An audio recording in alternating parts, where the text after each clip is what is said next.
Hello. My name is Cressa Landradaris. I am a 23-year-old drow lady. I will be taking a log's place as speaker today. I will be talking about the Aquatic Elves. Aquatic Elf. Rarely encountered by the land-bound races, the Aquatic Elves are a civilized and good-hearted people who inhabit the seas surrounding Faerun. Most Aquatic Elves hail from underwater cities in the Sea of Fallen Stars, or in the Great Sea south of Faerun, but small settlements of this race can be found in the seas along Faerun's western coasts as well. The Aquatic Elves are tall, standing up to 6 feet or more in height. They have long limbs with strong swimming muscles, and their fingers and toes are long with thick webbing. Their most striking features are sets of gills along the collarbone and ribcage. Aquatic elves are nowhere near as thin as their land-bound cousins, and their hair is usually stringy and thick, cut short for warriors but otherwise worn long. Great Sea aquatic elves have radiant skin of deep green, with irregular thin brown stripes and patches. Aquatic elves from the Sea of Fallen Stars have skin in many shades of blue with white patches and stripes. Eye colors for both types of aquatic elf come in every shade seen among gold, moon, or wild elves.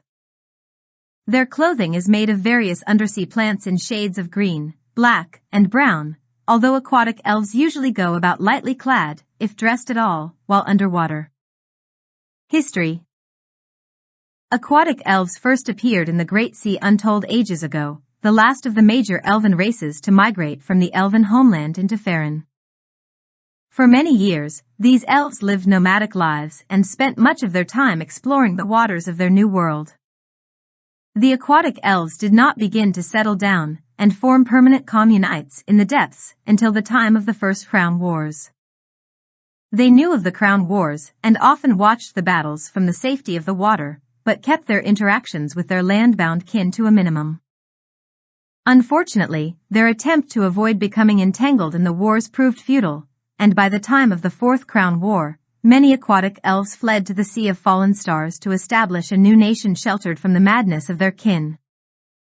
The aquatic elves of the Sea of Fallen Stars have raised several distinct realms of varying size. Major colonies include Naramir and Selamurar, in the Dragonmere and Dragon Reach areas respectively.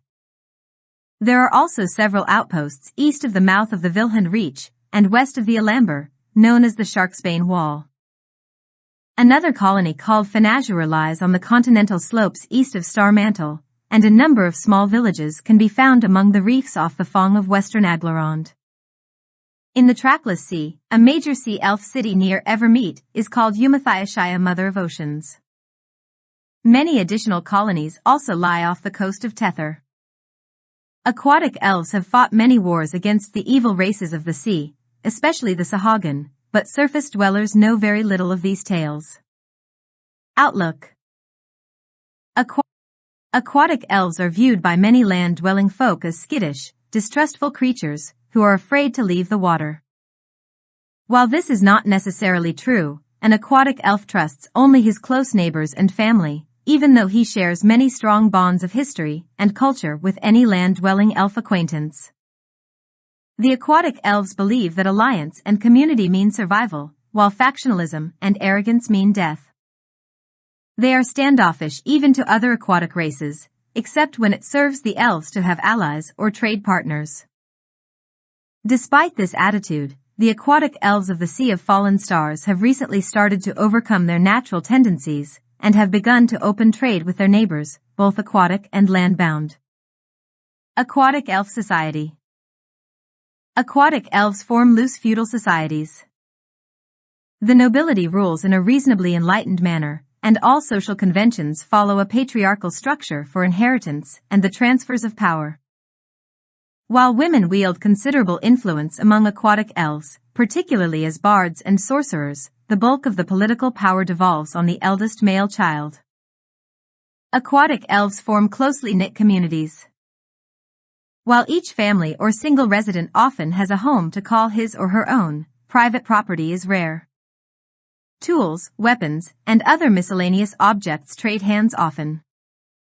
An aquatic elf in need of a particular item simply takes one he finds, without fear of repercussion. Theft is relatively unknown in aquatic elf society. As a result, one cannot steal something if everyone considers the object community property. This attitude does not extend to non-aquatic elf visitors, however, and such visitors are often watched to make sure that they keep their hands to themselves. Language and literacy.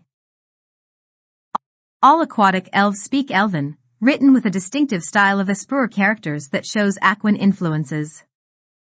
Aquatic elves native to the Sea of Fallen Stars also speak Saruzan, the trading language of the marine peoples of the Inner Sea, while aquatic elves from the Great Sea or the Trackless Sea speak Aquan. Both of these languages use the Aquan alphabet. Those aquatic elves who have the inclination also learn various languages of the surface world, notably Common, Condothan, and Sylvan. All aquatic elves are literate, except for barbarians, warriors, and commoners. Abilities and racial features. +2 dexterity, -2 intelligence. This replaces the standard bonuses and penalties most elves receive. Aquatic elves are as fleet of foot and coordinated as their land-based kin, and while they are more sturdily built than most of the other elven subraces, they have little use for study.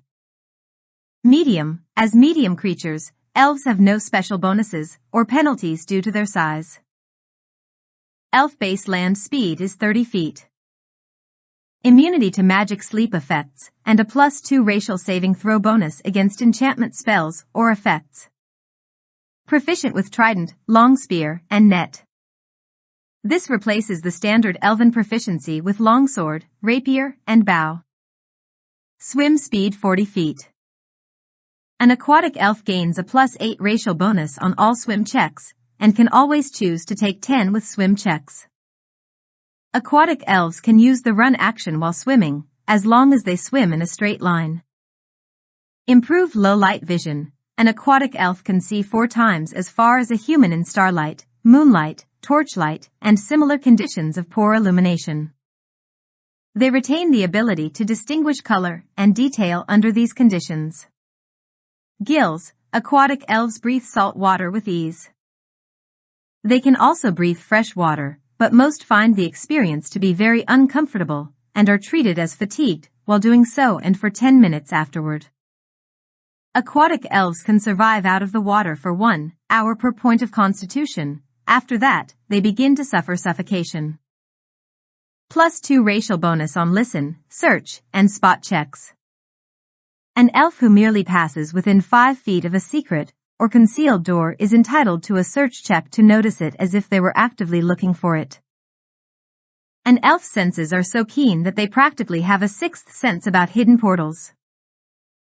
Aquatic elf males range in height from 4 feet 10 inches to 6 feet 6 inches, and weigh from 100 pounds to 260 pounds.